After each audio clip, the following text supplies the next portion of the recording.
English ഫീലിയ YouTube ചാനലിലേക്ക് എല്ലാവർക്കും സ്വാഗതം. ഇന്നത്തെ വീഡിയോയിൽ നമ്മൾ നോക്കാൻ പോകുന്നത് നമ്മുടെ കഴിഞ്ഞ വീഡിയോകളിൽ കുറേ പേര് കമൻറ്റ് ചെയ്തിട്ടുണ്ടായിരുന്നു. അവരുടെ ഡൗട്ട് കമൻറ്റ് ചെയ്ത് ചോദിച്ചിട്ടുണ്ടായിരുന്നു. അപ്പം അതിൽ കുറച്ച് കൺഫ്യൂസിങ് ആയിട്ടുള്ള ടോപ്പിക് ഉണ്ട്. ആ ടോപ്പിക്സ് ഇന്ന് കവർ ചെയ്യാമെന്നാണ് നമ്മൾ വിചാരിക്കുന്നത്.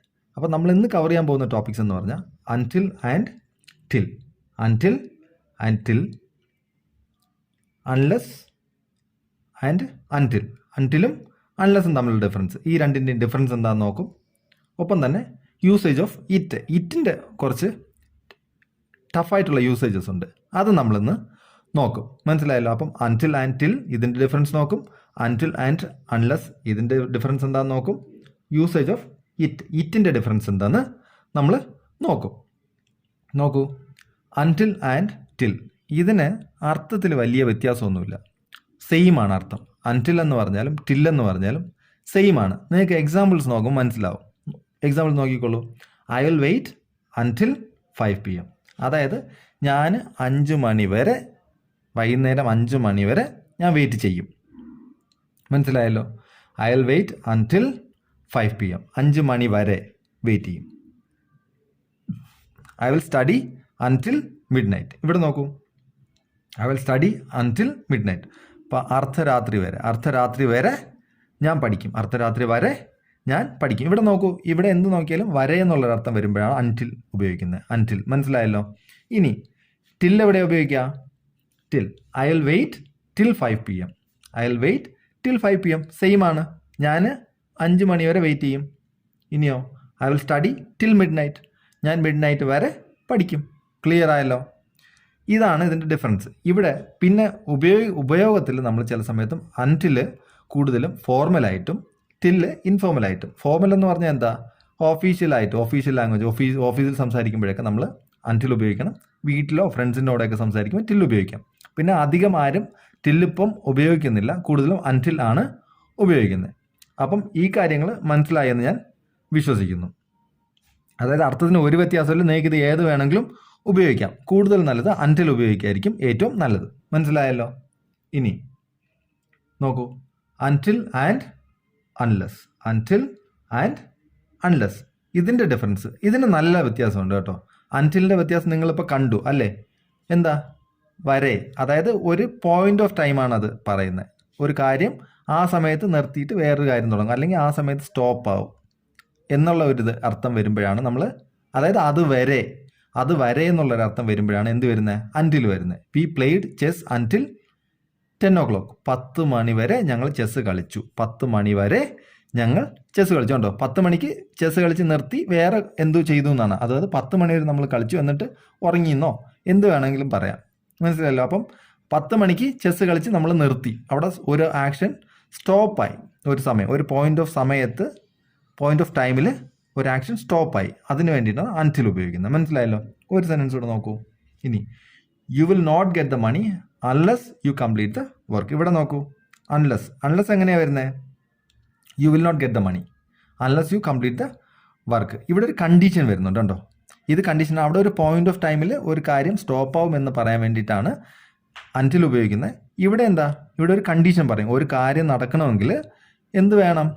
വേറൊരു കാര്യം ചെയ്യണം, വേറൊരു കണ്ടീഷൻ ചെയ്യണം. എന്നാലേ, അതായത് നിനക്ക് പൈസ വേണമെങ്കിൽ നീ എന്ത് ചെയ്യണം? നിന്റെ ജോലി തീർക്കണം. അതാണ് ഇതിനർത്ഥം. You will not get the money unless you complete the work. നീ കറക്റ്റ് അർത്ഥം ഇതാണ്.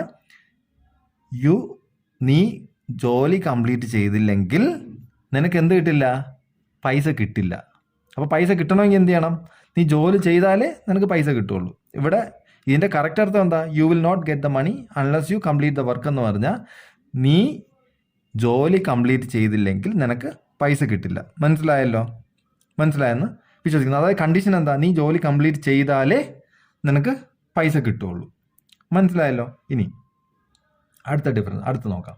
I worked അൻറ്റിൽ mid night yesterday. ഞാൻ ഇന്നലെ അർദ്ധരാത്രി വരെ ജോലി ചെയ്തു. മനസ്സിലായല്ലോ? അർദ്ധരാത്രി വരെ. ഇതിനകത്ത് വലിയ ഡൗട്ടൊന്നുമില്ലല്ലോ. ഇനി you won't succeed unless you work hard. നീ നല്ലോണം ഹാർഡ് വർക്ക് ചെയ്തില്ലെങ്കിൽ നീ വിജയിക്കില്ല. മനസ്സിലായോ?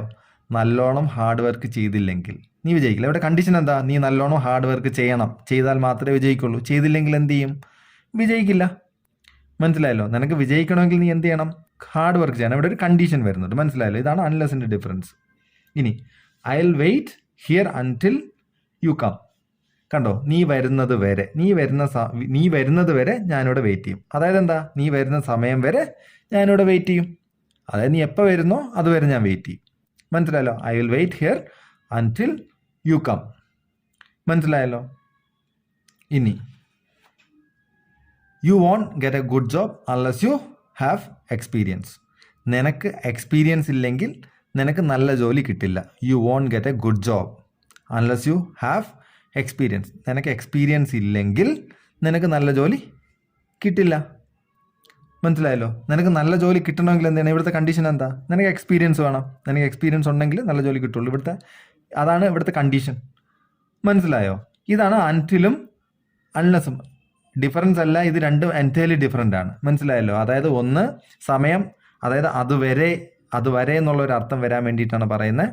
അൺലെസ്സോ ഒരു കണ്ടീഷൻ പറയുവാണ്, ഇത് ചെയ്താലേ നിനക്കത് കിട്ടുള്ളൂ. മനസ്സിലായി? ഇത് ചെയ്തില്ലെങ്കിൽ അത് കിട്ടില്ല. ആ രീതി, അതിന് വേണ്ടിയിട്ടാണ് അൺലെസ് ഉപയോഗിക്കുന്നത്. നിങ്ങൾക്ക് മനസ്സിലായി എന്ന് വിശ്വസിക്കുന്നു. ഇനി മനസ്സിലായില്ലെങ്കിൽ നിങ്ങൾക്ക് കമൻറ്റ് ചെയ്യാവുന്നതാണ്. മനസ്സിലായല്ലോ? ഇനി ഇവിടെ നോക്കൂ.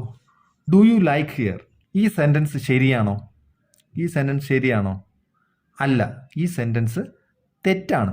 Do you like here. നമ്മളിവിടെ ഇറ്റാണ് പഠിക്കാൻ പോകുന്നത്. ഇറ്റിൻ്റെ ഉപയോഗമാണ് നമ്മൾ പഠിക്കാൻ പോകുന്നത്. ഡു യു ലൈക്ക് ഹിയർ തെറ്റാണ്. ഇംഗ്ലീഷ് സ്പീക്കിംഗ് കമ്മ്യൂണിറ്റി ആൾക്കാർ, അതായത് ഇംഗ്ലീഷ് ജനിച്ചപ്പോൾ മുതലേ മദർ ടങ് ആയിട്ടുള്ള ആൾക്കാർ ഒരിക്കലും ഡു യു ലൈക്ക് ഹിയർ എന്ന് ചോദിക്കില്ല. Do you like it here എന്ന് ചോദിക്കുള്ളൂ. നിങ്ങൾക്ക് ഈ സ്ഥലം ഇഷ്ടമാണോ? Do you like it here എന്നാണ് പറയുക. അവരൊരിക്കലും ഡു യു ലൈക്ക് ഹിയർ എന്ന് പറയത്തില്ല. അതിന് റൂളുണ്ട്. എന്തുകൊണ്ടാണ് അവർ പറയാത്തത്? നമ്മളിപ്പോൾ മലയാളം പറയുന്നതെല്ലാം ഗ്രാമറൊക്കെ കറക്റ്റാണ്. ചിലത് നമ്മൾ തെറ്റിച്ച് പറയുവാണെങ്കിലും ഡയലക്ട്സ് ഒക്കെ വെച്ചിട്ട് മാറിപ്പോവാറുണ്ടെങ്കിലും ഓൾമോസ്റ്റ് എല്ലാം ശരിയാണ്. പക്ഷേ ഇവിടെ അവർ തെറ്റിക്കില്ല. അവർ ഇംഗ്ലീഷ് സ്പീക്കിംഗ് കമ്മ്യൂണിറ്റി എപ്പോഴും do you like it here എന്നേ ചോദിക്കുള്ളൂ. അതിന് എന്താ അർത്ഥം? എന്താ മലയാള അർത്ഥം എന്താ? നിങ്ങൾക്ക് ഇവിടം ഇഷ്ടമാണോ, അല്ലേ? നിങ്ങൾക്ക് ഇവിടെ ഇഷ്ടമാണോ എന്ന് ചോദിക്കുന്നതിന് do you like it here എന്നേ അവർ ചോദിക്കുള്ളൂ. നമ്മൾ ഇന്ത്യൻസ് ആണ് ഡു യു ലൈക്ക് ഹിയർ, അല്ലെങ്കിൽ നോൺ ഇംഗ്ലീഷ് സ്പീക്കിംഗ് കമ്മ്യൂണിറ്റി ആണ് എപ്പോഴും എന്ത് ചോദിക്കുക? ഡു യു ലൈക്ക് ഹിയർ എന്ന് ചോദിക്കുക. അത് തെറ്റാണ്.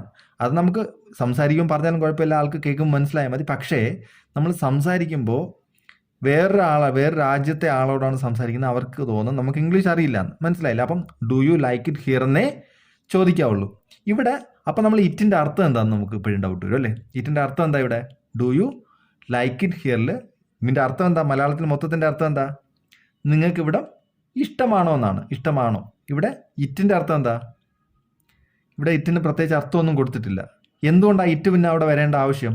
ലൈക്ക് നോക്കും. ആ ലൈക്ക് കൊണ്ടാണ് അവിടെ ഇറ്റ് വന്നേക്കുന്നത്. ലൈക്ക് എന്ന് പറഞ്ഞാൽ എന്താ? ട്രാൻസിറ്റീവ് വെർബാണ്. ട്രാൻസിറ്റീവ് വെർബിൻ്റെ കൂടെ എപ്പോഴും എന്ത് ചേർക്കണം? ട്രാൻസിറ്റീവ് വെർബ് കഴിഞ്ഞിട്ട് ഓബ്ജക്റ്റ് നിർബന്ധമായിട്ടും വരണം. ഓബ്ജക്റ്റ് നിർബന്ധമായിട്ട് വന്നാൽ മാത്രമേ ആ സെൻറ്റൻസ് കറക്റ്റ് ആവുള്ളൂ. അപ്പോൾ അതിന് വേണ്ടിയിട്ട് ഡമ്മി ഓബ്ജക്റ്റാണ് അത് കൊടുത്തിരിക്കുന്നത്. അപ്പോൾ അതിന് പ്രത്യേകിച്ച് അർത്ഥമൊന്നുമില്ല. ആ സെൻറ്റൻസിൻ്റെ കറക്റ്റ്നെസ്സിന് വേണ്ടി മാത്രം നമ്മൾ ഇറ്റ് കൊടുത്തിരിക്കുന്നതേ ഉള്ളൂ. മനസ്സിലായല്ലോ? Do you like it here. Like transitive verb ആയതുകൊണ്ട് അതിനൊരു ഓബ്ജക്റ്റ് വേണമെന്നുള്ളത് മാത്രം ഇറ്റ് കൊടുത്തിട്ടുള്ളതാണ്. അതിന് വേറെ അർത്ഥം പ്രത്യേകിച്ച് അർത്ഥമൊന്നുമില്ല. ഡമ്മി ഓബ്ജക്റ്റ് എന്ന് വേണമെങ്കിൽ നമുക്ക് പറയാം. നിങ്ങൾക്ക് അടുത്ത സെൻറ്റൻസ് കാണുമ്പോൾ നിങ്ങൾക്ക് മനസ്സിലാവും. നോക്കിക്കോളൂ. It is raining. മഴ പെയ്യുന്നു എന്നല്ലേ? അവിടെ ഇത് പെയ്യുന്നു എന്നല്ലല്ലോ അർത്ഥം. It is raining. ഇവിടെ എന്താ? ഇവിടെ ഇറ്റിനെ ഡമ്മി സബ്ജക്റ്റ് ആയിട്ടാണ് ഉപയോഗിച്ചിരിക്കുന്നത്. മഴ പെയ്യുന്നു. It is raining. മനസ്സിലായല്ലോ? ഇനി ഇറ്റ് ഈസ് മൺഡേ ടുഡേ. ഇന്നെന്താണ്? ഇന്ന് മൺഡേ ആണ്. ഇന്ന് തിങ്കളാഴ്ചയാണെന്ന് നമ്മൾ പറയില്ലേ? ഇന്ന് തിങ്കളാഴ്ചയാണ്. അപ്പോൾ അതിന് നമ്മൾ ഡമ്മി സബ്ജക്റ്റ് ഇറ്റ് ഈസ്. ഇത് തിങ്കളാഴ്ച എന്നല്ല, ഇന്ന് തിങ്കളാഴ്ചയാണ്. It is Monday today. ഇന്ന് തിങ്കളാഴ്ച എന്ന് പറയാൻ വേണ്ടി ഇറ്റ് ഈസ് മൺഡേ ടുഡേ എന്ന് പറയാം. അല്ലെങ്കിൽ ഇങ്ങനെ വേണമെങ്കിലും പറയാം, ടുഡേ ഈസ് മൺഡേ. രണ്ടും കറക്റ്റാണ്. മനസ്സിലായല്ലോ? രണ്ടും കറക്റ്റാണ്. ഇവിടെയും ഡമ്മി സബ്ജക്റ്റ് ആയിട്ടാണ് ഇറ്റിനെ ഉപയോഗിച്ചിരിക്കുന്നത് മുകളിൽ. ഇനി it is 5 o'clock. What is the time now എന്ന് ചോദിച്ചാൽ നമ്മളെന്ത് പറയും? It is 5 o'clock. എത്ര മണിയായി എന്ന് ചോദിക്കണം, നമ്മൾ മറുപടി ഉണ്ട്. ഇന്ന് ഏത് ദിവസം എന്ന് ചോദിക്കുന്നതിനാണ് ഇറ്റ് ഈസ് മൺഡേ ടുഡേ എന്ന് പറയാം, അല്ലെങ്കിൽ ടുഡേ ഈസ് മൺഡേ എന്ന് നമുക്ക് പറയാം. രണ്ട് ഓപ്ഷൻ ഉണ്ട്. പക്ഷേ എത്ര മണിയാണെന്ന് ചോദിക്കുമ്പോൾ എന്താ? ഇറ്റ് ഈസ് 5 o'clock എന്നാണ് നമ്മൾ പറയുക. ഇംഗ്ലീഷിൽ ഇറ്റ് ഈസ് 5 o'clock, 5 മണിയായി എന്ന് നമ്മൾ പറയില്ല. അപ്പം ഇറ്റ് ഈസ് 5 o'clock. ഇവിടെ എന്താ? ഡമ്മി സബ്ജക്റ്റാണ് ഇറ്റ്. മനസ്സിലായല്ലോ? പിന്നെ വേറെ കാര്യം ശ്രദ്ധിക്കേണ്ടത്, 5 മണിയായി എന്നുള്ളതിന് നമ്മൾ 5 മണിക്ക് ഇറ്റ് ഈസ് 5 o'clock എന്ന് പറഞ്ഞു. പക്ഷേ I will see you at 10 o'clock. ഞാൻ 10 മണിക്ക് നിന്നെ കാണാം എന്ന് പറയുകയാണെങ്കിൽ 10 മണിക്ക് എന്നുള്ള അർത്ഥമാകുമ്പോൾ നമ്മൾ എന്ത് പറയണം? അറ്റ് എന്നുള്ള പ്രപ്പോസിഷനാണ് ഉപയോഗിക്കുക. I will see you at 10 o'clock. മനസ്സിലായല്ലോ? ഇനി I have a meeting at 11 o'clock. മനസ്സിലായോ? ഇങ്ങനെ അറ്റ് കറക്റ്റ് പ്രോപ്പറായിട്ടൊരു സമയം തന്നിട്ടുണ്ടെങ്കിൽ അതിന് മുന്നേ നമ്മൾ അറ്റാണ് ഉപയോഗിക്കുക. പിന്നെ നമ്മൾ 5 മണിയായി എന്നുള്ള അർത്ഥം അവിടെ സബ്ജക്റ്റ് ഇല്ലെങ്കിൽ നമ്മൾ ഇറ്റ് ഡമ്മി സബ്ജക്റ്റ് ആയിട്ട് ഉപയോഗിക്കും. It is 5 o'clock. മനസ്സിലായെന്ന് വിശ്വസിക്കുന്നു. ഇനി എന്തെങ്കിലും ഡൗട്ട് ഉണ്ടെങ്കിൽ നിങ്ങൾ കമൻറ്റ് ചെയ്യുക. കമൻറ്റ് ചെയ്ത് കഴിഞ്ഞാൽ ക്ലാരിഫൈ ചെയ്യാൻ ശ്രമിക്കുന്നതായിരിക്കും. അപ്പോൾ ഇനി നിങ്ങൾ ചെയ്യേണ്ട കാര്യം എന്താ? ഏത് വീഡിയോ കണ്ടാലും കണ്ടുകൊണ്ടിരിക്കുമ്പോൾ എവിടെയെങ്കിലും ഡൗട്ട് ഉണ്ടെങ്കിൽ അവിടെ ഒന്ന് പോസ് ചെയ്യുക. അവിടെ പോസ് ചെയ്തിട്ട് കമൻറ്റ് ചെയ്യുക. കമൻറ്റ് ചെയ്യുമ്പം നമുക്ക് ചിലപ്പോൾ ഞാൻ പറയുന്നത് നിങ്ങൾക്ക് മനസ്സിലായിട്ടുണ്ടാവില്ല. അങ്ങനെ വരുമ്പോൾ നമുക്കൊന്നും കൂടെ എനിക്കത് പറഞ്ഞു തരാൻ പറ്റും. മനസ്സിലായല്ലോ? ഇനി അതല്ല, എന്ത് ഡൗട്ടാണെങ്കിലും നിങ്ങൾക്ക് ഡൗട്ട് ഉണ്ടെങ്കിൽ നിങ്ങൾ തന്നെ ചോദിക്കുക. അല്ലാതെ വേറെ ആളെന്ത് ക്ലാസ്സിലാണെങ്കിലും നിങ്ങൾ പഠിക്കുന്ന സമയത്ത് വേറെ ആളെന്ത് വിചാരിക്കുമെന്ന് വിചാരിച്ചുകൊണ്ടിരിക്കുന്ന ആരും ഇതുവരെ രക്ഷപ്പെട്ടിട്ടില്ല. അപ്പം നിങ്ങൾ കൂടുതൽ ഒന്നും ചിന്തിക്കരുത്. നിങ്ങൾക്ക് ഡൗട്ടെന്ന് തോന്നിയാൽ നിങ്ങൾ ചോദിക്കുക. ക്ലിയർ ചെയ്ത് തരിക എന്നുള്ളത് എൻ്റെ ദൗത്യമാണ്. മനസ്സിലായല്ലോ? എൻ്റെ ഉത്തരവാദിത്വമാണ്. ദൗത്യമല്ല, ഉത്തരവാദിത്വമാണ്. മനസ്സിലായല്ലോ? അപ്പോൾ എന്തെങ്കിലും ഡൗട്ട് ഉണ്ടെങ്കിൽ കമൻറ്റ് ചെയ്യാൻ മടിക്കണ്ട. അപ്പോൾ വേറൊരു കാര്യം എനിക്ക് നിങ്ങളോട് പറയണ്ട, പ്രാക്ടീസ് നല്ലോണം ചെയ്താൽ മാത്രമേ നല്ലോണം സംസാരിക്കാൻ പറ്റുള്ളൂ. അപ്പോൾ ഇന്നത്തേക്ക് ഇത്രയേ ഉള്ളൂ. എൻ്റെ വീഡിയോ ഇത്ര നേരം കണ്ടതിന് thank you very much. See you soon. Take care.